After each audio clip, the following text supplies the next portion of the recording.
Okay students, இப்போ வந்து நமக்கு 2 விஷயம் தெளிவாயிடுச்சு. ஃபோட்டோ எலக்ட்ரிக் பொறுத்த வரைக்கும் வேவுக்கு வந்து பார்ட்டிகல் நேச்சர் இருக்குன்னு கன்ஃபார்ம் பண்ணிட்டோம்.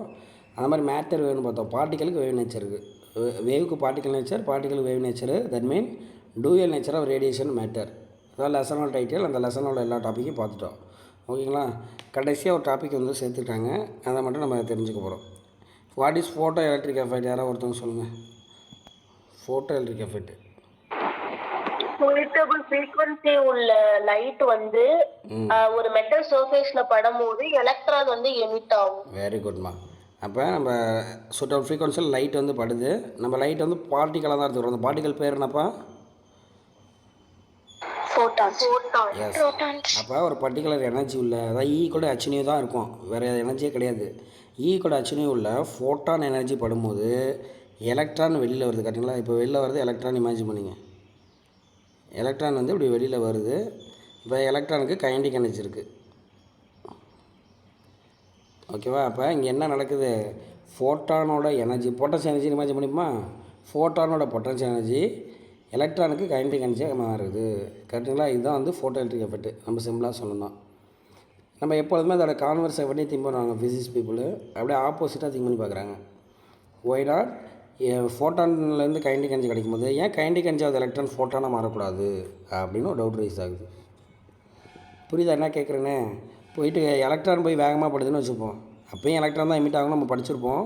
ஆனால் அவங்க அந்த திங்கிங் பாருங்கள் எப்படி பார்க்குறாங்கன்னா, ஃபோட்டானோட எனர்ஜி எலக்ட்ரானுக்கு கைனடிக் எனர்ஜியாக மாறும்போது எலக்ட்ரானோட கைனடிக் எனர்ஜிலேருந்து ஃபோட்டான் உருவாகுமா, தட் மீன் லைட்டு உருவாகுமா அப்படின்னு யோசிக்கிறாங்க. அது கண்டிப்பாக நடக்கும். ஏன்னா இந்த உலகத்தில் எல்லாமே ஆப்போசிட்டாக நடக்கக்கூடியது தான். நம்ம நினைப்போம் அது நடக்கும். அந்த மாதிரி kinetic energy of electron can be converted into light, that mean photon அப்படின்னு சொல்கிறாங்க. ஆனால் ஆக்சுவலி பார்த்தீங்கன்னா இதுதான் ஃபஸ்ட்டு கண்டுபிடிச்சிருக்காங்க. எதை? கைனடிக் எனர்ஜி ஆஃப் எலக்ட்ரானை ஃபோட்டான் மாற்ற முடியும் தான் ஃபஸ்ட்டு கண்டுபிடிச்சிருக்காங்க. எப்போனா இதெல்லாம் ஃபோட்டோ எலக்ட்ரிக் கண்டுபிடிக்கிற முன்னாடியே நம்ம லேட்டஸ்ட்டாக தான் ஃபோட்டோ எலக்ட்ரிக்லாம் கண்டுபிடிச்சோம். Photon to kinetic energy. ஓகேவா? அந்த இதில் சொல்லியிருப்பாங்க பாருங்கள். ஸோ அப்போ முடியுமா முடியாதான்னு கேட்குறாங்க. முடியும்னு சொல்கிறாங்க. அப்படி வந்தது தான் யாருன்னு கேட்டிங்கன்னா அது எக்ஸ்ரே. ஸோ இந்த ஏரியாவோட நம்மளுக்கு இந்த லெசன் முடியுது. எக்ஸ்ரே. ஏன்னா இப்போ என்னென்னு அதுக்கு பேர் வைக்கிறதில்ல, எப்படி வருதுன்னு சொல்ல தெரியல, அதனால் எக்ஸ்னே பேர் வச்சுட்டாங்க. இப்போ நம்ம அந்த இங்கிலீஷில் லெட்டர் எழுதும்போது ஃப்ரம்ல எக்ஸ்னு எழுதுவோம்ல. ஸோ அந்த மாதிரி இங்கே என்ன பண்ணுறாங்க, எக்ஸ்ரேன்னு பேர் வச்சுறாங்க. இந்த வார்த்தை மட்டும் என்ன பண்ணிங்க, இஸ் ரிவர்ஸ் பாசிபிள்னு கேட்குறாங்க. That means whether kinetic energy of the electron can be transformed into photon energy or not. நம்மளுக்கு ஆல்ரெடி தெரியும் ஃபோட்டான் வந்து incidence of photon and energy transfer photons to electron. இதுதான் நம்ம இது வரைக்கும் படிச்சிருக்கோம். இப்போ வந்து அப்படியே ஏன் ஆப்போசிட்டாக இருக்காதா அப்படின்னு கேட்குறாங்க.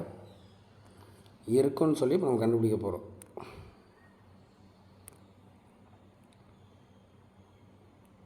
ஓகே, இயர் பாருங்கள் 1895. இந்த ஃபோட்டோ எலக்ட்ரிக் எந்த வருஷம் கண்டுபிடிச்சாங்க? இப்போ ஐன்ஸ்டீன்லாம் எக்ஸ்பிளனேஷன் கொடுத்துருப்பாரு 1905. கரெக்டடா? இப்போ 10 வருஷம் கழிச்சு தான் அதை கண்டுபிடிச்சிருக்காங்க. இது நம்ம அப்படியே புரியுறதுக்காக அப்படியே ஆப்போசிட்டாக சொல்கிறோம். அப்போ என்ன பண்ணுறாங்கன்னா, இதுதான் இது 2 மார்க்கில் கேட்டால் சொல்லணும் எக்ஸ்ரேனா என்ன. அவ்வளோ சிம்பிளாக கேட்க மாட்டாங்க, இருந்தாலும் நம்ம தெரிஞ்சு வச்சுக்கிறோம். வென்எவர் ஃபாஸ்ட்டு மூவிங் எலக்ட்ரான் வேகமாக ஓடியாந்துருக்கு. அது என்ன பண்ணுதுன்னா சர்டன் மெட்டீரியலில் படும்போது, இப்போ எலக்ட்ரான் வேகமாக போய்ட்டுருக்கு, போகும்போது நடுவில் ஏதோ ஒரு ஸ்ட்ராங்கான ஒரு பொருளை வச்சுருக்கீங்க, பட்டு என்ன பண்ணுமா, செதறும். அப்படியே தேங்காய் மாதிரி செதறும். தேங்காய் உடைப்பாங்களா கோவில் வாசலில், கையில் இருக்க தேங்காய் தான் எலக்ட்ரான் வச்சுங்க. ஸோ எலக்ட்ரான் போய் படும்போது ஏதோ ஒரு ரே வந்து வெளியில் வருது. அது பெனட்ரேஷன் பவர் அதிகமாக இருக்குது, ஹைலி பெனட்ரேஷன் பவர் இருக்குது. அது எங்கேருந்து வருது, எப்படி வருதுன்னு யாராலுமே சொல்ல முடியல. The origin was not known the time, they are called X-ray அப்படின்னு சொல்கிறாங்க. அது தெரியாதனால தான் அது பேர் வச்சுட்டாங்க அப்படி. ஓகேவா? இஸ் இட் கிளியர்மா? Yes. Photon energy kinetic energy of electron மாறுது. இங்கே வந்து வேகமாக போகக்கூடிய கைனடிக் எனர்ஜி ஆஃப் எலக்ட்ரான் வந்து ஒரு லைட்டாக மாறுது, ஃபோட்டானாக மாறுது. அது பேர் தான் எக்ஸ்ரே. ஓகேவா? இது வந்து ஒரு வேவ் லென்த் ரொம்ப கம்மி. ஏன்னா high penetrating power, high frequency, high எனர்ஜியாக இருக்கும். அதுக்கு எல்லாமே ஹையாக இருக்குமா, வேவ் லென்த் கம்மியாக இருக்கும். வேல்யூ பாருங்கள் 0.1 ஆங்ஸ்ட்ராம்லேருந்து 100 ஆங்ஸ்ட்ராம். இப்போ இந்த எலக்ட்ரான் போய் படுதுன்னா ஒரே ஒரு வேவ் தான் வரும்னு சொல்ல முடியாது. அது கண்ணம்னா நிறையா வேவ்ஸ் வரும். அந்த வேவை பொறுத்த வரைக்கும் இந்த ரேஞ்சில் தான் இருக்கும். வேவ்லென்த் பாருங்கள். இப்போ எலக்ட்ரானோட வேவ்லென்த் எவ்வளோ சொல்லியிருக்கோம் நம்ம? 1.65. எஸ், அந்த 1 ஆங்ஸ்ட்ராம் தான் நம்ம சொல்லியிருப்போம். அந்த 1க்கு கீழே போகுது பாருங்கள், அது 0 பாயிண்ட்லலாம் வருது. அப்போ இருக்கல லோ வேவ்லென்த்து. அப்போ எனர்ஜி எப்படி இருக்கும்? மாஸாக இருக்கும், ஹெவியாக இருக்கும். ஸோ ஹை எனர்ஜிமா, ஹை பென்ட்ரேஷன் பவர் அந்த மாதிரி இருக்குது அப்படின்னு சொல்கிறாங்க. இதோட கேரக்டர், இது எக்ஸ்ட்ராவோட கேரக்டர் கேட்டாங்கன்னா இந்த பேராவை அப்படியே எழுதிட வேண்டியதான்.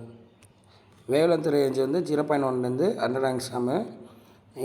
உனக்கு வேவ் பற்றி என்ன தெரியுமோ எல்லாத்தையுமே சொல்லுங்கள். இது travel is straight line velocity of light.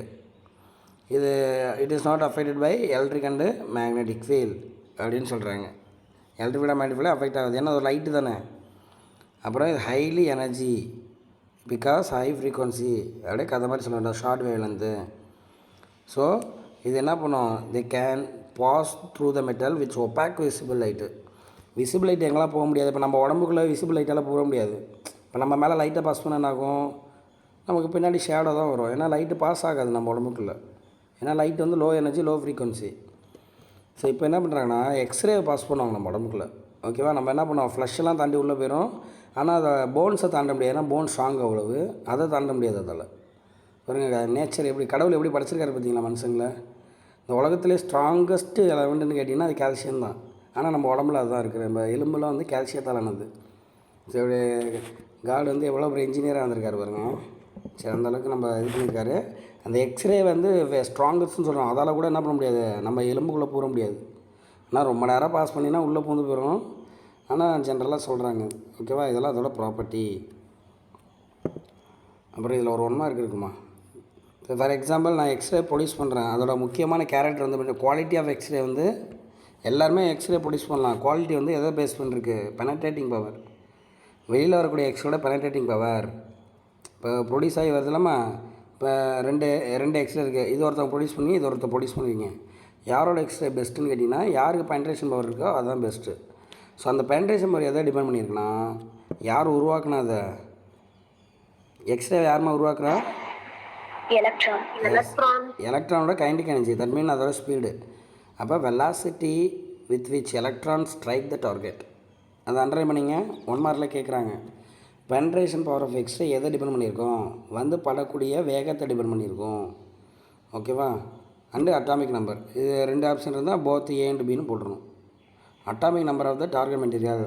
நான் எந்த மெட்டல் வச்சுருக்கேன், நான் ரொம்ப ஸ்ட்ராங்கஸ்ட்டாக வச்சுன்னு வச்சுக்க, நல்ல ஸ்ட்ராங்கான இதாக வரும், பென்ட்ரேஷன் பவர் உள்ள தான் வரும். ஏன்னா அவ்வளோ எனர்ஜியோடு அது வெளில வரும். இல்லை வீக்காக ஆச்சுன்னா அந்தளவுக்கு பென்ட்ரேஷன் பவர் இருக்காது. ஓகேவா? அப்புறம் எக்ஸ்ரே கம்மியாக வரலாம், நிறையா வரலாம். இன்டென்சிட்டி அளவு, இன்டென்சிட்டி ஆஃப் எக்ஸ்ரே எதை டிபெண்ட் பண்ணியிருக்கு? Number of electron strike the target. அது சும்மா நார்மலாக தெரிஞ்சு தானே. கம்மியான எலக்ட்ரான் பட்டால் கம்மியான ஃபோட்டான் வரும், அதிகமான எலக்ட்ரான் பட்டால் அதிகமான ஃபோட்டான் வரும். ஸோ அப்படின்னு சொல்லியிருக்காங்க. ஓகேவா? இது ஜஸ்ட் இதோட ப்ராப்பர்ட்டிலாம் பார்த்துங்க, எல்லாம் 1 மார்க்ஸ் தான். இது வரைக்கும் வேறு எதுவும் படிக்க வேணாம். Production of X-ray. இப்போ நம்ம ஏதோ போன் ஃப்ராக்சர்லாம் ஆகிடுச்சு, ஏதோ ஒரு ட்ரீட்மெண்ட்னா என்ன பண்ண சொல்லுவாங்க? எக்ஸ்ரே எடுக்க சொல்லுவாங்க. அங்கே இந்த மாதிரியான ஒரு டியூப் வச்சுருப்பாங்கடா. ஓகேவா? இதுதான் எக்ஸ்ரே டியூபு. இது வேறு கூலிட்ஜ் டியூப் அப்படின்னு சொல்லுவாங்க. இங்கே நேம் சொல்லலை. கூலிட்ஜ் டியூபு நம்ம சிம்பிளாக எக்ஸ்ரே டியூப்னு வச்சுப்போம். இது ஹைலி எவாக்குவேட்டட் குவார்ட்ஸ் பல்பு. நம்ம வீட்டில் பல்பு இருக்குல்ல, அந்த மாதிரியான இது தான். ஆனால் குவார்ட்ஸ் பல்புங்கிறதுனால ரொம்ப ஸ்ட்ராங்காக இருக்கும். ஸோ இந்த மாதிரி ஒரு மெட்டலு. இப்போ இதில் என்ன பண்ணுறாங்கன்னா, ஒரு ஃபிலமெண்ட் இருக்குது. இது இங்கே ரஃபாக கிடக்கு ஃபிலமெண்ட் இருக்குது. இங்கே வந்து ஒரு நம்ம டார்கெட்டை வைக்கிறோம். ஓகேவா? இதில் ஹைட் ஃபிலமெண்ட்டில் என்ன பண்ணுறாங்கன்னா லோ டென்ஷன் பேட்டரி ஆன் பண்ணுறாங்க. அப்போ அதுலேருந்து என்ன ஆகும்? சூடாகி டியூ டு தெர்மேனிக் எமிஷன் எலக்ட்ரான் வெளில வரும். அந்த எலக்ட்ரான் ஆசிலேட் பண்ணுறதுக்கு ஹை டென்ஷன் பேட்டரி வைக்கிறாங்க. அது ஆனோடு. ஹை டென்ஷன் பேட்டரி வைக்கிறாங்க, இது ப்ளஸ்ஸுமா. அப்போ என்ன பண்ணோம்? அட்ராக்ட் பண்ணியிருக்கும். மைனஸு கம்மியாக பொறுமையாக வந்திருக்கும். ஏன்னா பொறுமையாக வர வேகமாக அட்ராக்ட் பண்ணி இழுக்கும். நம்ம இந்த ஆனோடு இருக்குது பார்த்தீங்களா? இந்த ஆனோடில் என்ன பண்ணியிருக்காங்கன்னு பாருங்களேன். இந்த கொஸ்டின்லாம் கேட்க மாட்டாங்கடா, சும்மா நீ தெரிஞ்சுக்கணும்.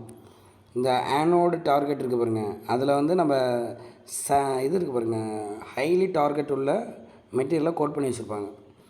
நீ நார்மலாக ஏதோ ஒரு மெட்டல் வச்சுக்க, இப்போ ஒரு அயானு காப்பர் அந்த மாதிரி வச்சுருந்தீங்கன்னா எலக்ட்ரான் வந்து மோதி என்ன ஆயிரும்? அந்த மெட்டலே இருக்காது, காலியாயிரும். ஏன்னா எலக்ட்ரான் அவ்வளோ வேகமாக வந்துருக்கு.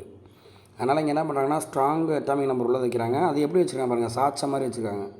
எவ்வளோ டிகிரி? 45 டிகிரி சாட்சி வச்சுருக்காங்களாம். எனி ஐடியா ஏன் 45 டிகிரி சாட்சி வச்சுருக்காங்க?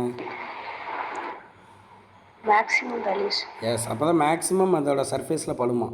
இப்போ எலக்ட்ரான் வந்து படுத்துங்களேன், நீ நேராக வச்சுன்னா அந்தளவுக்கு படாது, ஒரு 2 இடத்துல தான் படுன்னு வச்சுங்க. இப்படி சாய்ச்சி வச்சுன்னா ஃபுல்லாக கவர் ஆகும். ப்ளஸ் இப்போ நீ நேராக வச்சுன்னா வந்த வழியிலே திரும்பி ஓடி போயிடும், ஸ்ட்ரைக் ஆகி ரிஃப்ளெக்ட் ஆகி ஓடி போயிடும். இப்போ சாய்ச்சி வச்சதுனால தான் என்ன ஆகும், நம்ம டசைல் டைரெக்ஷனில் அது வரும். ஸோ அந்த மாதிரி சொல்லியிருக்காங்க. அவ்வளோதான். இப்போ எலக்ட்ரான் வேகமாக வருது, வந்துட்டு என்ன பண்ணுது, இந்த ஹை அட்டாமிக் நம்பர் உள்ள டார்கெட்டில் படுது, பட்டோன்னே அதுலேருந்து ஹெவி ரேடியேஷன் வெளில வருது. அவ்வளோதான், முடிஞ்சு போச்சு. வேறு எதுவுமே கிடையாது. இதில் சிம்பிளான ப்ரொடக்ஷன் தான். இதில் என்ன நடக்குதுன்னு கேட்டிங்கன்னா இதுதான் ப்ராசஸ்ஸு. ஹை ஸ்பீட் எலக்ட்ரான் என்ன ஆகுது, ஸ்ட்ரைக் த டார்கெட். அந்த டார்கெட்டோட அட்டாமிக் நம்பர் கம்மியாக இருக்கணுமா அதிகமாக இருக்கணுமா? அதிகமாக இருக்கும். ஆமாம், அட்டாமிக் நம்பர் அதிகமாக இருக்கணும். இங்கே எங்கேயாவது சொல்லியிருப்பாங்க.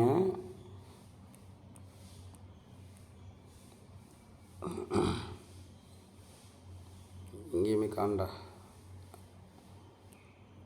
இதுக்கு முன்னாடி சொல்லியிருக்காங்களா ஹை அட்டாமிக் நம்பர்னு. அது அட்டாமிக் அந்த பென்ட்ரேஷன் பவர்லாம் அட்டாமிக் நம்பர் டிபெண்ட் பண்ணிக்குன்னு சொல்லியிருப்பாங்க அந்த இடத்துல.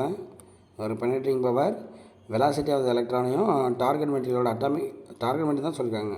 இருந்தாலும் அட்டாமிக் நம்பர்னு வார்த்தை ஒரு இடத்துல வரும், நான் எங்கேன்னு சொல்கிறேன்.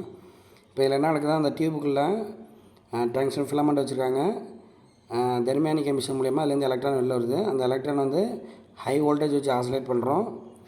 டார்கெட் எங்கே வச்சுருக்காங்கன்னா, டார்கெட் எதை எடுத்துருக்காங்க பாருங்கள், டங்ஸ்டன், மாலிப்டினம், இதெல்லாம் ரொம்ப ஹை லெவலில் வரும். ஓகேவா, அந்த மாதிரியான டார்கெட் மெட்டீரியலாக எடுத்துக்கிறாங்க. அதை ஆனோடில் வந்து என்ன பண்ணியிருக்காங்க, 45 டிகிரியில் அப்படி கோட் பண்ணி வச்சுருப்பாங்க. இப்போ இங்கே சொன்னது தான் ஹை ஸ்பீடு உள்ள அட்டாமிக் நம்பர் இல்லை, சரி, ஹை ஸ்பீட் எலக்ட்ரான் வந்து என்ன பண்ணுது, அதில் மோதும் போது டீசலரேட் ஆகும். வேகமாக வர்றது என்ன ஆகும், அதோடய வேகம் குறையும். டீசலரேட் சடன்லி. அப்போ வேகம் குறையினால எனர்ஜி குறையுதான், அந்த எனர்ஜி தான் என்ன ஆகுது, லாஸ் ஆகுது. அதுதான் ஃபோட்டானாக வெளில வருது. ஓகேவா. அப்புறம் என்ன சொல்கிறேன்னா, மோஸ்ட்லி கைனடிக் எனர்ஜி என்ன தான் ஆயிரும்னா இங்கே ஹீட்டாக லாஸ் ஆக வாய்ப்பு இருக்குது. ஓகேவா, ஹீட் லாஸ் ஆக வாய்ப்பு இருக்குது. அதனால் என்ன பண்ணணும்னா, டார்கெட் எப்படி இருக்கணும், ஹை மெல்ட்டிங் பாயிண்டில் இருக்கணும் அப்படின்னு சொல்கிறாங்க. அதனால தான் ஸ்ட்ராங்காக நம்ம எடுத்துக்கிறோம், ஹை மெல்ட்டிங் பாயிண்ட் எடுத்துக்கணும். அப்புறம் கூலிங் சிஸ்டம் இருக்கணும் அப்படின்னு சொல்கிறாங்க. ஆக்சுவலாக இந்த எக்ஸ்ரே ரூம்லாம் பார்த்திங்கன்னா ஒரு இதுக்குள்ளே இருக்கும் பாருங்கள், ஏசி ரூம்குள்ளே தான் வச்சுருப்பாங்க. ஓகேவா, ஏன்னா கூலிங் சிஸ்டமாக இருக்கணும் அப்படிங்கிற மாதிரி சொல்லியிருக்காங்க. இது வந்து ப்ரொடக்ஷன், இதெல்லாம் கொஸ்டின்ஸ் கிடையாது உனக்கு, ஜஸ்ட்டு தெரிஞ்சிக்க வேண்டியதுதான். இப்போ என்னென்னு கேட்டிங்கன்னா, இது போய் படுதுங்களே, போய் பட்டோன்னே குரூப் ஆஃப் எக்ஸ்ரேஸ் தான் வரும். ஒரு உதாரணத்துக்கு இங்கே ஹைலி டார்கெட் மெட்டீரியல் இருக்குது, ஹை அட்டாமிக் நம்பர் உள்ள டார்கெட் இருக்குது. எலக்ட்ரான் போய் படுதுன்னு வச்சுக்கோ. எலக்ட்ரான் படும்போது ஒரு 10 எலக்ட்ரான் படுதுன்னு வச்சுப்போம். ஆனால் வேவ்ஸ் வரும்போது எக்கச்சக்கமான டிஃப்ரெண்ட்டான வேவ்ஸ் வரும். இதுதான் வேல்யூன்னு நம்ம சொல்ல முடியாது. எவ்வளோருந்து எவ்வளோ வேல்யூ இருக்கலாம், வேவ்லேருந்து கொடுத்தாங்களாம்மா, வேல்யூ எவ்வளோ இருக்கலாம், 0.1 to 100 ஆங்ஸ்ட்ராம். இந்த மாதிரியான ரேஞ்சுக்குள்ளே தான் இருக்கலாம். தட் மீன் இந்த மாதிரியான ஃப்ரீக்வன்சிக்குள்ளே தான் இருக்கலாம். ஓகேவா, இந்த மாதிரி மல்டிப்புளாக தான் வரும். இப்போ நம்ம ஒரு டெஸ்ட் வைக்கிறோம் கிளாஸில், எல்லோரும் ஒரே மார்க்காக எடுப்பீங்க, 100க்கு 100 இருக்கிறோம். ஒருத்தர் 100க்கு 100 எடுத்து 99, 98 இந்த மாதிரி வேரி ஆகுதா இல்லையா. நீங்கள் பார்த்தீங்கன்னா 95லேருந்து 100க்குள்ளே தான் இருப்பீங்க எல்லோரும். ஸோ அந்த மாதிரி என்ன சொல்கிறாங்க, இந்த வேவ்லென்த்லேருந்து இந்த வேவ்லென்த் வரைக்கும் ரேஞ்ச் இருக்கும். அப்போ அது மாதிரி அந்த வேவ்லென்த் எப்படி இருக்குன்னா கண்டினியூஸாக கிடைக்கிது அப்படின்னு சொல்கிறாங்க. ஸோ கண்டினியூஸாக வேவ்லென்த் 0.1லேருந்து 100 வரைக்கும் இந்த மாதிரி வேவ்லென்த் கிடைக்கிது, கண்டினியூஸாக கிடைக்குதா. அப்போ வேவ்லென்த் ஆர்டராக இருந்துச்சுன்னா பேர் என்னம்மா சொல்லுவோம், வேவ்லென்த்து கண்டினியூஸாக இருக்குது இல்லை வெரி குட்மா. வேவ்லென்த்தோ ஃப்ரீக்வன்சியோ கண்டினியூஸாக இருந்தால் பேர் ஸ்பெக்ட்ரம். இப்போ எக்ஸ்ரேல 2 விதமான ஸ்பெக்ட்ரா வருதுன்னு சொல்கிறாங்க. ஸோ 2 விதமான ஸ்பெக்ட்ரா வருது, எக்ஸ்ரே ஸ்பெக்ட்ரம் சொல்லி நமக்கு ஃபாஸ்ட்டும் எலக்ட்ரான் ஸ்ட்ரைக் மட்டும் திருப்பி அதான் சொல்கிறாங்க. இப்போ நம்ம கிராஃப் வரைய போகிறோம், இன்டென்சிட்டி வெர்சஸ் வேவ்லென்த். வேவ்லென்த் கண்டினியூஸாக வரும்போது அதில் இன்டென்சிட்டியும் வரைய போகிறாங்க. எந்த வேவ்லென்த் அதிகமாக கிடைக்கிது, ஏன்னா ஒரு வேவ்லென்த் அதிகமாக கிடைக்கலாம். இப்போ நிறைய வேவ்லென்த் கிடைக்கலப்பா. இப்போ 100 மார்க் எக்ஸாம் வைக்கிறேன், 100க்கு 100 வாங்குறேன், 95, 98 வாங்குறீங்க. இப்போ 96 மட்டும் நிறைய பேர் வாங்கிறீங்கன்னு வச்சுப்போம். ஸோ அந்த மாதிரி கூட வரலாம். ஸோ அப்போ ஒரு இன்டென்சிட்டி வரைகிறோம், இன்டென்சிட்டி வெர்சஸ் வேவ்லென்த்துக்கு கிராஃப் வரைகிறோம். ஓகேவா, அந்த கர்வுக்கு வந்து எக்ஸ்ரே ஸ்பெக்ட்ரம்னு சொல்கிறோம். இப்போ 2 விதமான ஸ்பெக்ட்ரம் கிடைக்க போகுது, ஒன்று கண்டினியூஸ் ஸ்பெக்ட்ரம், இன்னொன்று கேரக்டரிஸ்டிக் ஸ்பெக்ட்ரம். அவ்வளோதான் இந்த ஏரியாமா, கண்டினியூஸ் ஸ்பெக்ட்ரம். அப்போ என்ன, இது ஆல் பாசிபிள் வேவ்லென்த் நம்மளுக்கு கிடைக்கும். ஓகேவா, அது வரைஞ்சி காட்டி அதை பார்த்துட்டு தான் ஒரு ஐடியா கிடைக்கும். தான் பாருங்கள், இப்போ கிராஃப் வரைகிற மாதிரி wave length versus intensity, relative intensity. இப்போ நான் 20 கிலோவோல்ட் பார்த்தீங்களா எவ்வளோ ஹை வோல்டேஜ், ஹை டென்ஷன் பேட்டரின்னு சொன்னோம்ல. 12 கிலோவோல்ட்டு ஸ்ட்ராங் பொட்டன்ஷியல் அப்ளை பண்ணுறோம். அப்போ தான் எலக்ட்ரான் சூப்பர் ஃபாஸ்ட்டில் வரும். அப்போ 20 கிலோவோல்ட் அப்ளை பண்ணுறோம். அப்போ சர்டன் ரேஞ்ச் ஆஃப் வேவ்லேருந்து கிடச்சிருக்கு பாருங்கள். இதுலேருந்து இது வரைக்கும் கிடச்சிருக்கு. அடுத்த 30 கிலோவோல்ட் அப்ளை பண்ணும்போது இதுலேருந்து இது வரைக்கும் கிடச்சிருக்கு. 40 கிலோவோல்ட்டு கிடச்சிருக்கு. 50 கிலோவோல்ட்டு அதிகமாக கிடைக்குது. அது மாதிரி வோல்டேஜ் அப்ளை பண்ண என்ன ஆகும், நிறையா வேவ்லேருந்து ரேஞ்ச் கிடைக்கும். ஓகேவா, ரைட். ஸோ அப்புறம் இன்டென்சிட்டி அதிகமாகிட்டே போகுது பாருங்கள். அந்த பீக் வேல்யூ 50 கிலோவோல்ட்லாம் அப்ளை பண்ணும்போது ஒரு ஹை வேல்யூ கிடைக்குது. ஒரு ஒரு பர்டிகுலர் வேவ்லென்த் வந்து ஹையாக கிடைக்கும். இந்த வேவ்லென்த் பாருங்கள். ஸோ இந்த வேவ்லென்த் வந்து ஹையாக கிடைக்குது. ஸோ அந்த மாதிரி இன்டென்சிட்டி இன்க்ரீஸ் ஆகுது. வேவ்லென்த் ரேஞ்சும் அதிகமாகுதுமா. வேவ்லென்த்து ரேஞ்ச் அதிகமாகுது. அப்போ ஒரு உதாரணத்துக்கு நீங்கள் 40 கிலோவோல்ட் பாருங்களேன். இந்த வேவ்லென்த் வரைக்கும் கண்டினியூஸாக கிடச்சிருக்கு. அதில் ஒரே ஒரு பர்டிகுலர் வேவ்லென்த் மட்டும் அதிகமாக இருக்குது நம்மளுக்கு. ஸோ அது மாதிரி ஒரு ரேஞ்ச் ஆஃப் வேவ் வந்து கண்டினியூஸாக கிடச்சிருக்குல்ல, இது பேர் தான் கண்டினியூஸ் ஸ்பெக்ட்ரம். இப்போ இதில் பீக் வேல்யூ எதமாக டிபெண்ட் பண்ணியிருக்கு, ஒவ்வொரு கிராஃப்லேயும் பீக் வேல்யூ கிடச்சிருக்கு. அது எதை பொறுத்த மாதிரி, வோல்டேஜ். எஸ், அதை அண்டர்லைன் பண்ணிங்க, இங்கே கொடுத்துருந்தாங்களே, அதுக்காக தான் அந்த டயக்ராமை காட்டினேன். இந்த இருக்குது பாருங்கள். அந்த பீக் வேல்யூ வோல்டேஜை டிபெண்ட் பண்ணியிருக்கு. அந்த பீக்குங்கிறது கேரக்டரிஸ்டிக் இல்லை சரி, இதையும் போட்டுங்க. மினிமம் வேலந்து, அந்த மினிமமாக ஒரு வேலந்து கிடைக்குது பாருங்களேன். ஒவ்வொரு கிராஃப்லையும் பாருங்களேன். 20 கிலோவோல்ட்டுக்கு இங்கே ஒரு மினிமம் வேல்யூ இருக்குது, 30 கிலோவோல்ட்டுக்கு இங்கே ஒரு வேல்யூ இருக்குது, 40 கிலோவோல்ட்டுக்கு இப்போ அதே இடத்துல வராமல் வேறு இடத்துல வருது பாருங்கள். அப்போ ஒவ்வொரு இடத்துலையும் மினிமம் வேலந்து மாறுது. இப்போ அந்த மினிமம் வேலந்து தான் எதை டிபெண்ட் பண்ணியிருக்குன்னா அந்த வோல்டேஜ் டிபெண்ட் பண்ணியிருக்கு.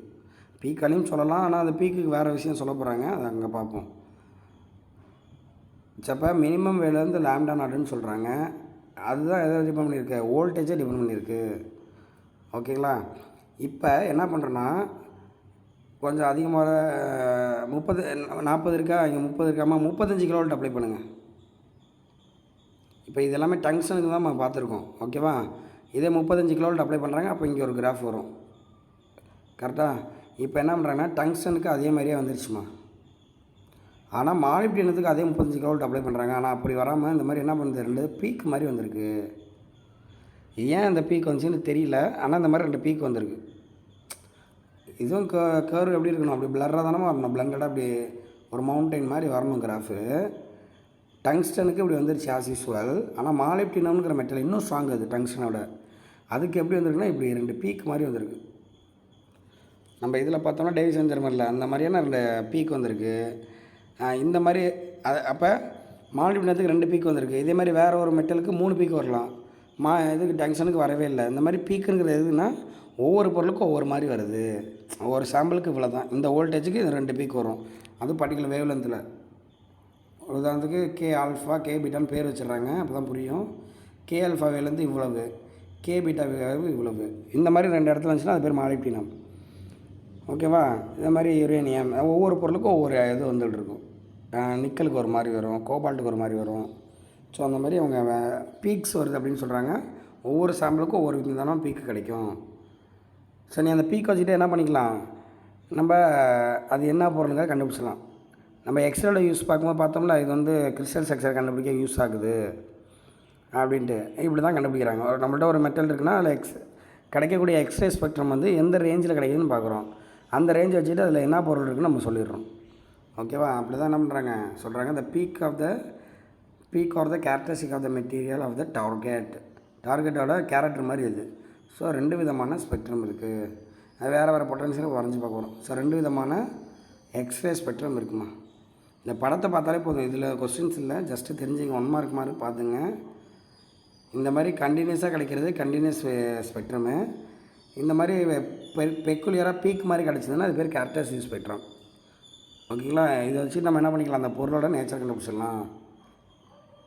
இப்போ ஆனால் நம்மளால் 2 விஷயத்தை எக்ஸ்பிளைன் பண்ண முடியாது. ஏன்னா கேட்டிங்கன்னா, ஒவ்வொரு வேவ்லென்த்துக்கும் ஒவ்வொரு பொட்டன்ஷியலுக்கும் ஒவ்வொரு மினிமம் வேவ்லென்த் வருது பாருங்கள். இப்போ 20 கிலோவோல்ட்னா அதுக்குன்னு ஒரு மினிமம் வேவ்லென்த் இருக்குது, 40 கிலோவோல்ட்னா அதுக்கு ஒரு மினிமம் வேவ்லென்த் இருக்குது. ஏன் இந்த மினிமமாக இருக்குது, இதை தாண்டி ஏன் போக முடியல. இப்போ ஏன் 20 கிலோவோல்ட்டுக்கு இவ்வளோ தூரம் வரல, இந்த வேவ்லென்த் ஏன் வரல அப்படிங்கிற இதை யாராலுமே எக்ஸ்பிளைன் பண்ண. நம்ம நார்மலாக ஒரு லைட்டு தியரி வச்சுட்டு இப்போ ஃபோட்டான் வருது வெளியில் வருதுன்னு சொல்கிறோம்ல, அது ஒரு எலக்ட்ரோமேட்டிக் ரேடியேஷன். இந்த எலக்ட்ரோமேட்டிக் ரேடியேஷன் தியரி வச்சுக்கிட்டு ஏன் வந்து மினிமம் வேலேந்து கிடைக்குது, அதுக்கு இந்தாண்ட கிடைக்க மாட்டுது, இதை விட மினிமமாக ஏன் போக மாட்டேது அப்படின்னு நம்மளால் சொல்ல முடியல. அது ஒரு ட்ராபேக்கு. அப்புறம் இந்த மாதிரி 2 பீக்கு ஏன் வருது, இதையும் நம்மளால் சொல்ல முடியும். ஒவ்வொரு பொருளுக்கும் ஒரு மாதிரியான பீக் வருது. இப்போ கால்சியத்துக்கு பார்த்திங்கன்னா 3 பீக் வரும் அப்படின்னு இமேஜின் பண்ணிங்க. ஸோ அது மாதிரி ஒவ்வொரு இதுக்கும் ஒரு பீக் வரும், ஒரு பர்டிகுலர் வேல்யூட. இந்த பீக்கு ஏன் வருது, 2 ட்ராபேக்குமா. நம்ம எலக்ட்ரோமேட்டிக் தியரி வச்சுட்டு இந்த 2 விஷயத்தை சொல்ல முடியல. மினிமம் வேவ்லென்த்து அண்டு அந்த பீக்ஸு. இது ஒரு 2 மார்க்கில் கேட்டிருக்காங்க. நார்மல் கிளாசிக்கல் தியரி வச்சுக்கிட்டு எக்ஸ்ரே ஸ்பெக்ட்ரால எதெல்லாம் எக்ஸ்பிளைன் பண்ண முடியல. It could not explain to features by X-ray spectra. அதாவது கிளாசிக்கல் தியரி, கிளாசிக்கலாக வேவ் தியரி வச்சுட்டு லைட்டை வச்சுக்கிட்டு என்ன பண்ண முடியல, இந்த 2 பாயிண்ட்டை எக்ஸ்பிளைன் பண்ண முடியல. ஒன்று வந்து பர்டிகுலர் ஆசிலேட்டிங் வோல்டேஜில் lower limit of wavelength, அதாவது மினிமம் வேவ் லென்த்து என்ன, அது மினிமம் வேவ் லென்த்து இல்லை கட் ஆஃப் வேவ் லென்த்துமா, அதை எக்ஸ்பிளைன் பண்ண முடியல. அப்புறம் இன்டென்சிட்டி டக்குன்னு ஒரு இடத்துல இன்க்ரீஸ் ஆகுதுல்ல, வெல் டெஃபினட் வேவ் வந்து கிடைக்குதுல்ல, அதை கேரக்டரிஸ்டிக்ஸ் ஸ்பெக்ட்ரா. இது 2த்தையுமே என்ன பண்ண முடியல, நார்மல் தியரி வச்சு எக்ஸ்பிளைன் பண்ண முடியல. அதனால் இப்போ குவாண்டம் லெவலில் போய் பார்க்குறாங்க, அட்டாமிக் லெவலில் போய் பார்க்குறாங்க என்ன நடக்குது அப்படின்ட்டு. அது ஒரு 2 மார்க்கில் நோட் பண்ணிங்க. இப்போ வந்து என்ன பண்ண போகிறோம், ஃபோட்டான் தியரி, ஆட்டம் மாதிரி நம்ம இமேஜின் பண்ணிவிட்டு அந்த அட்டாமிக் லெவலில் போய் குவாண்டம் லெவலில் நம்ம எக்ஸ்பிளைன் பண்ண போகிறோம். கண்டினியூஸ் எக்ஸ்ரே ஸ்பெக்ட்ரா, இதுக்கு என்ன ரீசனாக இருக்கும், ஏன் கண்டினியூஸாக வேவ்லென்த் கிடைக்குது அப்படின்னு கேட்டிங்கன்னா, இது ஒரு 2 மார்க்குடா. இப்போ அழகாக எக்ஸ்பிளைன் பண்ணுவாங்க பாருங்கள். இப்போ நம்ம என்ன பண்ணிக்கிறோன்னா, ஒரே ஒரு ஆட்டமிக் லெவலில் போகிறோம், ஒரே ஒரு ஆட்டத்தை எடுத்துக்கிறோம். நடுவில் நியூக்ளியஸ் இருக்குது, வெளில எலக்ட்ரான் ஜாலியாக சுற்றி இருக்குங்களா, ரைட். இப்போ நம்ம ஸ்ட்ராங் டார்கெட்டில் ஒரே ஒரு ஆட்டம் எடுத்துருக்கோம். இப்போ என்ன ஆகுதுன்னா, strongly highly kinetic energy electron உள்ளே நுழையுது. உள்ளே நுழைய முடியுமா, அதால் ஒரு ஆட்டத்துக்குள்ளே என்ட்ராக முடியுமா? ஏன்னா சுற்றி எலக்ட்ரான் இருக்குங்களா, அது ரிப்பல் பண்ணும். உள்ளே ஸ்ட்ராங் நியூக்ளியஸ் இருக்குது, அதை அட்ராக்ட் பண்ணும். ஆக்சுவலி உள்ளே போக ட்ரை பண்ணுது, உள்ளே போக முடியாமல் அது நேராக போகாமல் அப்படியே பெண்ட் ஆகிட்டே போகுது பாருங்கள். பெண்ட் ஆகிட்டு டக்குன்னு அப்படியே வெளில வந்துடும், ஆட்டத்துக்குள்ளே பூந்து வெளியில் வந்துடும். நியூக்ளியஸை நெருங்கணும்னு ஆசைப்படுதுமா, ஏன்னா ப்ளஸும் மைனஸும் அட்ராக்ட் ஒன்று தெரியும். இப்போ எலக்ட்ரானை நம்ம ஒரு டார்கெட்டில் அனுப்பும்போது அட்டாமிக் லெவலில் பார்த்திங்கன்னா என்ன நடக்குது, உள்ளே நுழைய ட்ரை பண்ணும். இங்கே அட்ராக்ஷன் பவரும் இருக்கும், ஆனால் ஃபுல்லாக சுற்றி யார் இருக்கா, எலக்ட்ரான் தான் இருக்காங்க. எலக்ட்ரான் வந்து ரிப்பல் பண்ணி விட்றாங்க. ஸோ அப்போ ரிப்பலாகி என்ன ஆகும், வெளியில் வந்துடும். இப்போ உள்ளே வரும்போது மேக்ஸிமம் கைனடிக் எனர்ஜி இருக்கும். KE1ன்னு போடுறேன், அது KE2ன்னு போடுறேன், அப்படி தானே போட்டிருக்காங்க. KE2 அதிகமாக இருக்குமா கம்மியாக இருக்குமாம்மா? கம்மியாக இருக்கு கண்டிப்பாக. ஏன்னா அது என்ன, இதை போட்டு அடித்து துரத்துறாங்க வெளியில், எனர்ஜி லாஸ் ஆகும். ஒரே ஒரு எலக்ட்ரான் தான் உள்ளே போகுது, அங்கே 1,00,000 எலக்ட்ரான் இருக்குது. அங்கே எவ்வளவோ அட்டாமிக் நம்பருக்கு ஏற்ற எலக்ட்ரான் இருக்குன்னு இமேஜின் பண்ணிங்க. ஒரு நம்ம மெட்டல் சர்ஃபேஸாக பார்க்கும்போது கோடிக்கணக்கான எலக்ட்ரான் இருக்கும். நான் இங்கே வந்து ஒரே ஒரு ஆட்டத்தை தான் சொல்லியிருக்கேன். இப்போ நம்ம ஒரே ஒரு எலக்ட்ரான் போயிட்டு அங்கே சண்டை போட்டுட்டு என்ன ஆகுது, எனர்ஜி லாஸ் ஆகி வருது. ஓகேவா, எனர்ஜி கொஞ்சமாக லாஸ் ஆகலாம், இல்லை ஃபுல்லாக கூட லாஸ் ஆகிடலாம், இல்லை பார்ஷியலாக லாஸ் ஆகலாம். ஒவ்வொரு எலக்ட்ரானும் ஒவ்வொரு மாதிரியான எனர்ஜியை லாஸ் பண்ணும். எல்லாருமே ஒரே மாதிரியான எனர்ஜியை தான் லாஸ் பண்ணணும்னு சொல்ல முடியாது. ஓகேவா. ஸோ அப்போ அந்த எலக்ட்ரான் எவ்வளோ எனர்ஜி லாஸ் பண்ணுதோ அந்த எனர்ஜி தான் என்ன ஆகுது, வெளியில் வேவ்ஸாக வெளில வருது. இந்த போட்டு நான் பாருங்கள், வெளில வரக்கூடிய எனர்ஜி ஃபோட்டான் அச்சுனி equal to E1 minus E2. E2 எவ்வளோ வேணாலும் இருக்கலாம், இவ்வளோ தான் நீங்கள் சொல்ல முடியாது. சில பேர் எவ்வளோ அடித்தாலும் தாங்குவாங்க, வடிவேல் மாதிரி. அப்போ எனர்ஜி லாஸே ஆகாது. அப்போ கம்மியான எனர்ஜி தான் வெளில வரும், கம்மியான ஃப்ரீக்வன்சி தான் அது. சில பேர் பார்ஷியலி எனர்ஜி லாஸ் ஆகிரும், அப்போ ஆவரேஜான ஃப்ரீக்வன்சி கிடைக்கும். சில பேர் ஃபுல் எனர்ஜி லாஸ் ஆகிரும், அடித்தா தாங்க மாட்டாங்களாம். ஃபுல் எனர்ஜி லாஸ் ஆகிடுச்சுன்னா ஹை ஃப்ரீக்வன்சியாக வெளில வருது. அப்போ கண்டினியூஸ் ஃப்ரீக்வன்சி வெளில வருது. கரெக்டுங்களா. இப்போ 10 எலக்ட்ரான் படும்போது தான் 10 விதமாக இருக்கும், அப்போ 10 விதமான வேவ் வரும். அதனால தான் கண்டினியூஸ் ஃப்ரீக்வன்சி கிடைக்குது அப்படின்னு சொல்கிறாங்க. அப்போ கண்டினியூஸாக கிடைக்குதுல்ல, அது பேர் தான் என்ன கேட்டிங்கன்னா பிரம்ஸ்ட்ராலாங் இல்லை பிரேக்கிங் ரேடியேஷன் அப்படிங்கிறாங்க. ஏன்னா எலக்ட்ரான் வேகமாக உள்ளே வருது, டீசலரேட் ஆகிறதுனால கிடைக்குதான். ஓகேவா. டீசலரேட்டிங் எலக்ட்ரான் ஒரு ரேடியேஷன் ப்ரொடியூஸ் பண்ணால் அது பேர் பிரம்ஸ்ட்ராலாங் இல்லை பிரேக்கிங் ரேடியேஷன். இது ஸ்டேட்மெண்ட்டாக கொடுக்கலாம் நீட் ஜெயில். The decelerating electron produces the radiation is called bremsstrahlung. இது ரைட்டாக ராங்கான்னு கேட்கலாம், இது பார்த்துங்க. இது முக்கியமான 2 மார்க்குமா. ஓகேவா. இதான் கண்டினியூஸ் ஸ்பெக்ட்ரம். இஸ் இட் கிளியர்மா? Yes sir. ஓகே.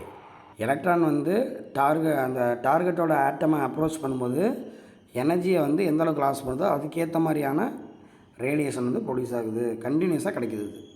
10 எலக்ட்ரான் படும்போது 10 விதமான ஃப்ரீக்வன்சி வெளில வருதுன்னு சொல்கிறாங்க. இப்போ என்ன பண்ணுறோம் அப்படின்னு கேட்டிங்கன்னா வந்து படக்கூடிய வெளியில் வரக்கூடிய எனர்ஜி ஆஃப் த ஃபோட்டான் எதுக்கு ஈக்குவலாக இருக்குது? கைனடிக் எனர்ஜி ஆஃப் த எலக்ட்ரானுக்கு ஈக்குவலாக. Loss of kinetic energy of எலக்ட்ரானுக்கு ஈக்குவலாக இருக்குது. எந்த அளவுக்கு லாஸ் ஆகுதோ அந்தளவுக்கு தான் எனர்ஜி வருது அப்படின்னு சொல்கிறாங்க. இதை வச்சு நம்ம எக்ஸ்பிளைன் பண்ணுறோம். இப்போ வந்து நம்ம அங்கே ஒரு ட்ராபேக் சொன்னோம்ல, கண்டினியூஸ் பண்ணுறதுல எதை எக்ஸ்பிளைன் பண்ணோம்ல நம்மளால்? அந்த மினிமம் வேலந்திரா அந்த மினிமமாக ஏன் வேலந்தது அப்படிங்கிறத நம்ம சொல்ல முடியல. ரெண்டாவது கேரக்டரிஸ்டிக்ஸ் பெற்றதில் தான் அது பீக் சொல்ல முடியல. இப்போ கண்டினியூஸில் ஏன் மினிமம் வருது? இப்போ நம்ம அதை சொல்லுவாங்க, சூப்பராக சொல்லிடுவாங்க பாருங்கள். இப்போ நம்ம இங்கே சொல்லியிருக்கோம், எனர்ஜி ஆஃப் த ஃபோட்டான் எதை டிபெண்ட் பண்ணியிருக்கு? எவ்வளவு லாஸ் கைனடிக் எனர்ஜி அதை தான் டிபெண்ட் பண்ணியிருக்கு. அப்போ என்ன பண்ணுறீங்க, வெளியில் வரக்கூடிய நம்ம ஒரு உதாரணத்துக்கு மேக்ஸிமம் வேல்யூ கண்டுபிடிக்கணும்னு வச்சுமே, ஃபுல்லாகவே கைனடிக் எனர்ஜியாக லாஸ் ஆகிடுது. அப்போ வந்து படக்கூடிய எனர்ஜி வந்து ஈவின்னு எடுத்துங்க. நான் அவ்வளோ வேகத்தில் அனுப்புகிறேன், ஈவிங்கிற எனர்ஜியோடு அது வருது, ஃபுல்லாகவே ஃபோட்டான் எனர்ஜியாக மாறிடுதுன்னு வச்சுப்போம். ஃபோட்டான் எனர்ஜி ஹச்னியூ. நான் அனுப்புன மேக்ஸிமம் எனர்ஜி ஈவி, ஃபுல்லாக வெளியில் வந்த எனர்ஜி ஹச்னியூ. அப்புறம் ரெண்டு ஈக்குவல் பண்ணுங்கள், ஹச்னியூ ஈக்குவல் டு ஈவி. அந்த நியூ நாட்டுன்னு போட்டுருக்காங்க, ஏன்னா மினிமம் ஃப்ரீக்வன்சி மேக்ஸிமம் ஃப்ரீக்வன்சியாக வருது, அதாவது மேக்ஸிமம் எனர்ஜி. நம்ம நல்லா கவனிச்சுங்க, நம்ம முன்னாடி நியூ நாட்டுன்னு போட்டதை மினிமம் ஃப்ரீக்வன்சின்னு எடுத்துகிட்டோம், த்ரெஷ்ஹோல்டு ஃப்ரீக்வன்சி. ஆனால் இங்கே என்ன பண்ணியிருப்பாங்க, மேக்ஸிமம் ஃப்ரீக்வன்சின்னு எடுத்துருப்பாங்க. அது கொஞ்சம் பார்த்துங்க, வித்தியாசமாக இருக்குது. ஹச்னியூ நாட் ஈக்குவல் டு ஈவி. நம்மளுக்கு மெயின் வந்து அந்த லேம்டா நாட்டு தான் வேணும். அதனால் நியூ நாட்டுக்கு பதிலாக சி பை லேம்டா நாட்டு போடுங்க. ரீஅரேஞ்ச் பண்ணால் நியூ நாட்டுக்கான லேம்டா நாட்டுக்கான ஃபார்முலா தான், very very important formula.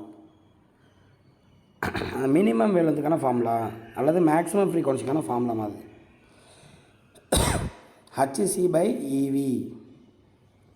Lambda நாட்டுக்கு ஃபார்முலா கிடச்சிருச்சு. இப்போ லேம்டா நாட்டு வி எப்படிமா இருக்குது, டேரக்ட்லியா இன்வெர்ஸ்லியா? அவ்வளோதான். Lambda not inverse first to applied voltage. மீது எல்லாமே கான்ஸ்டன்ட் பாருங்கள், ஹச்சிஇ மூணுமே கான்ஸ்டன்ட் தான். அப்போ அதை ஸ்ட்ரிக்ட்லி டிபெண்ட் பண்ணால் வோல்டேஜ் ஒன்லி அப்படிங்கிறது தெரிஞ்சு போச்சு. அது இன்வெர்ஸ் ஃபோர்ஷன். வோல்டேஜ் அதிகமாக கொடுக்க மினிமம்லேருந்து குறைஞ்சிட்டே போகும். அந்த படத்தை பாருங்கள், அழகாக காட்டியிருப்பாங்க.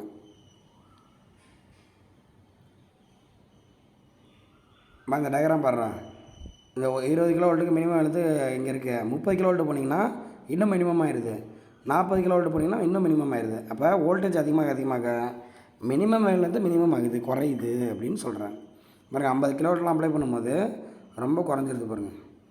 ஸோ மினிமம் வேலேருந்து குறைஞ்சிரும். ஸோ அழகாக ப்ரூஃப் பண்ணிட்டாங்க பார்த்தீங்களா? ரைட்டு. இப்போ அந்த ஃபார்முலா நோட் பண்ணிக்கிறோம். ஹச்சி பை ஈவி, இது முக்கியமான ஃபார்முலா. இதை பாருங்கள், ஹச்சிஇ எல்லாமே கான்ஸ்டன்ட் தானேம்மா. அதில் வேலைலாம் சப்ஜெக்ட் பண்ணுங்கள். வோல்டேஜ் மட்டும் தானே மாறுது, அதனால் சப்ஜெக்ட் பண்ணி ரெடியாக வச்சுருப்பாங்க. எல்லா வேலையும் சப்ஜெக்ட் பண்ணால் 12,400 வருது. Divide by V angstrom. முக்கியமான 1 மார்க்குமா. இதை யூஸ் பண்ணுற மாதிரியான 1 மார்க்கு அடிக்கடி கேட்குறாங்க, பார்த்துங்க. இந்த ஈக்குவேஷனை கண்டுபிடிச்சா 2 பேர், அதான் டூயன் ஹண்டு, அதனால் அப்படி பேர் வச்சுறாங்க. டூயன் ஹண்டு ஃபார்முலா. புக் பேக்கில் 1 மார்க் இருக்குது, இல்லை 2 மார்க் இருக்குது. ஆக்சுவலி புக் பேக்கில் ஒரு 2 மார்க்கு. Write Duane Hunt formula. இப்போ 12,400 பை வி ஆங்ஸ்ட்ராம். இதே மாதிரி ஆல்ரெடி ஒரு லேம்டாக் ஃபார்முலா பார்த்துருப்பீங்க, குழப்பிக்க கூடாது. அது இதையும் ஆங்ஸ்ட்ராம் வச்சு வேறு நம்ம பார்த்துருக்கோம், 12.27 by root 3 ஆங்ஸ்ட்ராம். அது வந்து de Broglie wavelength of electron. இது வந்து என்னன்னா எக்ஸ்ரேயோட வேவ்லென்த்து. அது வேவ்லென்த் ஆஃப் எலக்ட்ரான், இது வேவ்லென்த் ஆஃப் எக்ஸ்ரே. ரெண்டுத்தையும் குழப்பிக்கக்கூடாது. வேவ்லென்த்துன்னு பார்த்தோன்னா அதையும் போட்டு வர மாதிரி ஆப்ஷன் கொடுத்துருப்பாங்க, அது குழப்பிக்காதீங்க. அது வந்து வேவ்லென்த் ஆஃப் த எலக்ட்ரானு, இது வேவ்லென்த் ஆஃப் த எக்ஸ்ரே. அதுவும் எஸ்பெஷலி மினிமம் வேவ்லென்த்து. இப்போ கேட்பா 12,400 வோல்ட் அப்ளை பண்ணுறேன், எவ்வளவு வேவ்லென்த்து வெளில வரும் அப்படின்னு. அவ்வளோதான், முடிஞ்சு போச்சு. அந்த வீக் பதிலாக 12,400 இறக்கிடுங்க. இப்போ 1 ஆங்ஸ்ட்ராம்ங்கிறது வரும். ஸோ இது வந்து பார்த்திங்கன்னா ஒரு 2 மார்க்கில் கேட்கலாம், இல்லை 1 மார்க்கில் முக்கியமான ப்ராப்ளம்ஸாக கேட்குறாங்க. அப்போ நம்மளுக்கு என்ன கிடச்சிருச்சு, லேம்டா நாட்டு ஆசிட்டி பொட்டன்ஷியலை தான் டிபெண்ட் பண்ணியிருக்கு. ஓகேவா? அது எந்த மெட்டலாக இருந்தாலும் சரி, எல்லா மெட்டலுக்கும் அதிக கான்ஸ்டன்ட் தான். என்ன அந்த பீக் வேல்யூ தான் மாறுமே ஒழிய மற்றபடி என்ன ஆகும், அந்த மினிமம் வேலேருந்து பர்டிகுலர் வோல்டேஜுக்கு இவ்வளோ தான் வரும். அது எந்த மெட்டலாக இருந்தாலும் சரி அப்படிங்கிற மாதிரி சொல்லியிருக்காங்க. இது same for all the target. இது வந்து எக்ஸ்பெரிமெண்ட்லாம் ப்ரூஃப் பண்ணியாச்சு, நம்மளுக்கு கிராஃபாகவும் கிடச்சிருக்கு. அது ஜஸ்ட்டு பார்த்துக்குறோம். ஓகே, அப்போயும் நம்ம லைட்டுங்கிறதுனா எடுத்துக்கிறோம், ஃபோட்டான் தான் நம்ம எடுத்துக்கிறோம். வேவ்னு எடுத்துக்கினாலும் இது ப்ரூஃப் கிடையாது. இந்த லெசனை பொறுத்த வரைக்குமே லைட்டுங்கிறது ஃபோட்டான் பார்ட்டிகல் தான் நம்ம எடுத்துக்கிறோம். நான் சொல்லிக்கிறேன் கடைசியாக, it is the basis of photon theory of the radiation only can be explained. இங்கே லைட்டுங்கிற வேவ்னு எடுத்துக்கிட்டா அது கண்டினியூஸ் வேவில் அப்போ அந்த ஈக்குவல் அச்சுனிங்கிறத போட முடியாது. நீ இந்த இடத்துல அச்சுனி போட்டுருக்காங்க பாருங்கள், அச்சுனி நாட் அது அப்போ ஃபோட்டான்ங்கிறத நம்ம இங்கேயும் எடுத்துக்கிறோம். சரிங்களா? ரைட். இதுதான் வந்து கேரக்டரிஸ்டிக்ஸ் வெட்டுறோமா. இது கூட தேவையில்ல உங்களுக்கு ஒரே 2 மார்க் பிரம்ஸ்டாலிங்னா என்ன, அது ஒரு 2 மார்க்கில் பார்த்துங்க. அப்படியே கதை மாதிரி எழுதிடணும், ஃபுல்லாக எழுதணும், பேராகிராஃப் ஃபுல்லாக எழுதணும். இது ஒரு 1 மார்க்கு. நம்பராக கொடுக்காம ஃபார்முலாவுக்கு கூட கேட்கலாம். இது மாதிரி பிரம்ஸ்டாலிங் ஃபார்முலா எது, இல்லை மினிமம் எழுதுக்கான ஃபார்முலா என்ன அப்படின்னு கேட்கலாம். இல்லை ஃப்ரீக்வன்சிக்கு கூட கேட்கலாம். இந்த மேலே இருக்க பாருங்கள், நியூ நாட் ஈக்குவல் E/Hன்னு போட்டுருங்க, அப்படி கூட கேட்கலாம். ஃப்ரீக்வன்சி கூட கேட்கலாம். ஸோ இதான் வந்து கண்டினியூஸ் ஸ்பெக்ட்ரம். இப்போ அடுத்தது கேரக்டரிஸ்டிக் எக்ஸைஸ் ஸ்பெக்ட்ரா. இப்போ நமக்கு என்ன ஆச்சு, இதுதான் அந்த பீக் மாதிரி இருந்துச்சுலடா, இந்த கிடைக்கிது பாருங்கள். நம்ம டங்ஷனுக்கு இப்படி இருக்குது, ஆனால் மால்பினத்துக்கு இப்படி கிடச்சிருக்கு. ஸோ இது பேர் தான் என்னது, characteristics exercise spectra. Certain peak வந்து இன்க்ரீஸ் ஆகுது, ஒரே ஒரு இன்டென்சிட்டி மட்டும் அதிகமாக கிடைக்கும், ஒரே வேவ்லென்த் மட்டும் ஹை இன்டென்சிட்டியில் கிடைக்குது. ஓகேவா?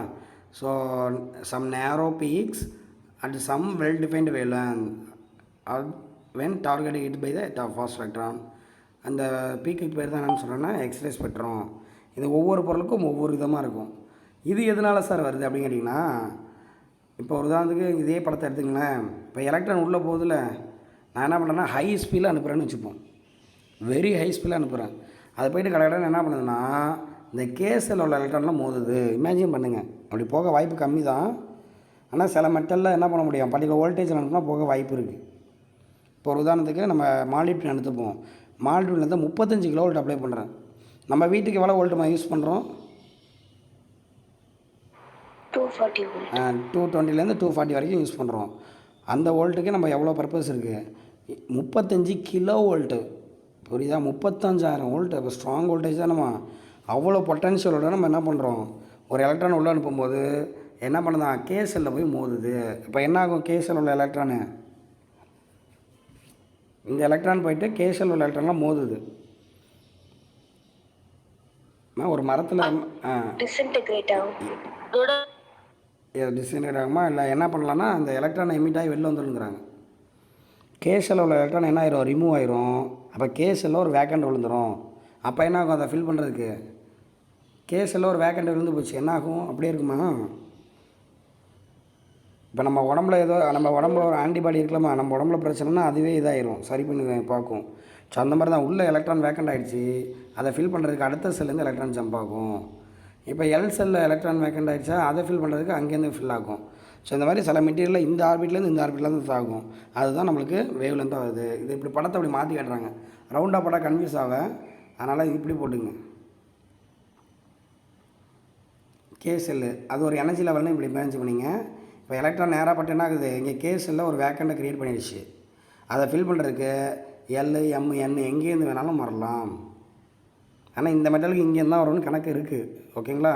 அப்படி வரும்போது நம்மளுக்கு என்ன ஆகுது, ஒரு எனர்ஜியை இது பண்ணுது. ஏன்னா இது ஒரு E1 எடுத்துங்க, இது ஒரு E2ன்னு எடுத்துங்க. ஒரு எலக்ட்ரான் இங்கேருந்து இங்கே ஜம்ப் ஆகுதுன்னா என்ன பண்ணோம், அந்த எனர்ஜியை லாஸ் பண்ணிட்டு தான். ஏன்னா போக போக எனர்ஜி அதிகமாகிட்டு இருக்கும், E1ஓட E2 அதிகம். ஓகேவா? அப்போ அந்த எனர்ஜி லாஸ் பண்ணிட்டு தான் இங்கே வரும். அந்த எனர்ஜி தான் என்ன ஆகுது, ஒரு பீக்காக வெளில வருது. சப்போஸ் இங்கேருந்து வரும்போது கொஞ்சம் அதிகமான ஃப்ரீக்வன்சி, அதிகமான எனர்ஜி கொடுக்கும், அப்போ ஹை ஃப்ரீக்வன்சி. அதே மாதிரி 4லேருந்து வருதுன்னா இன்னும் அதிகமான கேப்புமா, அதிகமான ஃப்ரீக்வன்சியை எமிட் பண்ணிட்டு வரும். ஓகேங்களா? ஸோ இந்த மாதிரி ஒரு ஆர்பிட்லேருந்து இன்னொரு ஆர்பிட் எலக்ட்ரான் ஆகும்போது நம்மளுக்கு அந்த மாதிரி பர்டிகுலர் எனர்ஜி தான் எமிட் பண்ணுது. அதை தான் நம்ம என்ன பண்ணுறோம், கேரக்டரிஸ்டிக் ஸ்பெக்ட்ரமாக பார்க்குறோம். ஓகேங்களா? இப்போ நம்ம கேசலுக்கு எங்கேருந்து வேணாலும் கேசலை நோக்கி வரலாம், அதெல்லாம் குரூப் பண்ணுறாங்க. இது பேருக்கு நிறையா லைன்ஸ் வருது. அப்போ கே ஆல்ஃபா கே பீட்டா அப்படிங்கிற மாதிரி வச்சிடுறாங்க. இந்த மாதிரி எல்லில் ஒரு வேக்கண்ட் உள்ளது தான், அதை ஃபில் பண்ணுறதுக்கு வரலாம். இப்போ எல் ஆல்ஃபா எல் பீட்டான்னு போது அது மாதிரி எம் ஆல்ஃபா எம் பீட்டா எதை நோக்கி வருதோ அந்த மாதிரி நம்ம சீரியஸாக ஸ்பெக்ட்ரா கேரக்டரிஸ்டிக் ஸ்பெக்ட்ராக பிரிச்சிடுறோம். நம்ம மாலிப்டினத்தில் கிடச்சது வந்து K alpha K beta. Okay, 2 line வந்து 2 எலக்ட்ரான் தானே ரிமூவ் ஆகுது, அதை ஃபில் பண்ணுறதுக்கு 2 லைன் வந்து கிடைக்குது நம்மளுக்கு அப்படிங்கிறத சொல்கிறாங்கம்மா. இப்போ மாலிப்டினத்தில் கே வரைக்கும் போய்ட்டோம். சில ஆட்டமில் என்ன தான் பண்ணலாம், எல் வரைக்கும் தான் போக முடியும். இப்போ கால்சியம் எடுத்துக்கலாம், அதெல்லாம் ஸ்ட்ராங்கு. இப்போ நீ அதில் என்ன தான் அனுப்பிச்சி விட்டாலும் எல் வரைக்கும் தான் போகலாம். அப்போ எல்லில் ஒரு 2 எலக்ட்ரான் ரிமூவ் ஆகுதுன்னு வச்சுக்கோங்க ஒரு உதாரணத்துக்கு. அப்போ L alpha L beta line வரலாம், இல்லை 4 எலக்ட்ரான் ரிமூவ் ஆகுதுன்னா 4 லைன் வரலாம். ஸோ இந்த லைன் இந்த ஏரியாவில் வந்தால் அது பேர் இந்த பொருள் அப்படின்னு நம்மள்கிட்ட சாம்பிள் இருக்குமா. டெஸ்ட்டு பண்ணி ஆல்ரெடி வச்சுருப்பாங்க. இப்போ உன் கையில் ஏதோ ஒரு பொருள் கிடைக்கிது, என்னன்னு நீ கண்டுபிடிக்கணும். அப்போ நீ என்ன பண்ணலாம், அதில் ஹை பொட்டன்ஷியல் உள்ள எலக்ட்ரானை பாஸ் பண்ணிங்கன்னா பீக்கு கிடைக்கிது, எத்தனை பீக் கிடைக்குதுன்னு பாருங்கள், அது எந்த இடத்துல கிடைக்குதுன்னு பாருங்கள், வேவ்லேருந்து பார்க்கணும். அதை வச்சுக்கிட்டு என் கையில் உள்ள பொருள் என்னென்னா கண்டுபிடிச்சிடுவேன். ஸோ இப்படி தான் கேரக்டரிஸ்டிக் வச்சு கண்டுபிடிக்கிறாங்க. Characteristic, X-ray spectra. முக்கியமான புக் பேக் தெரியுமா இருக்குமா? புக் பேக்கில் இருக்குது, கண்டினியூஸ் இல்லை, அதை விட்டுருங்க. கேரக்டரிஸ்டிக் மட்டும் நல்லா படிச்சுங்க, இது ஒரு 3 மார்க். ஏன்னா இதை நீ பின்னாடி ஒரு இன்ஜினியரிங் படிக்க போகிற, இல்லை ஏதோ ரிசர்ச்லாம் படிக்க போகிறேன்னா இது ஒன்று தேவைப்படும். அதுக்காக முக்கியம் அது. அந்த கேரக்டரிஸ்டிக் எக்ஸ்ரே ஸ்பெக்ட்ரா பார்த்துங்க. சரி, அப்புறம் பொதுவாக அப்ளிகேஷன் ஆஃப் எக்ஸ்ரே, இது நீங்களாக கதையாகவே சொல்லிடலாம். பொதுவாக எக்ஸ்ரேனா உங்களுக்கு தெரிஞ்ச வரைக்கும் எதுவுமா யூஸ் பண்ணுறாங்க? மெடிக்கல் பர்பஸ் தானே. எதுக்கு யூஸ் பண்ணுறாங்க? ஃப்ராக்சர்ஸ். அவ்வளோதான், நீ அப்படியே எழுத வேண்டியதுதான். எக்ஸ்ரே வந்து என்ன பண்ணால் pass through the flesh and more then the bones. போனை தாண்டி போக கம்மி தான், ஆனால் ஃப்ளஷை தாண்டி அதிகமாக போகும். அப்போ அந்த ஃப்ளஷோட போனோட ஷேடோ எடுக்கிறாங்களாம், deep shadow of the bones. ஓகேவா?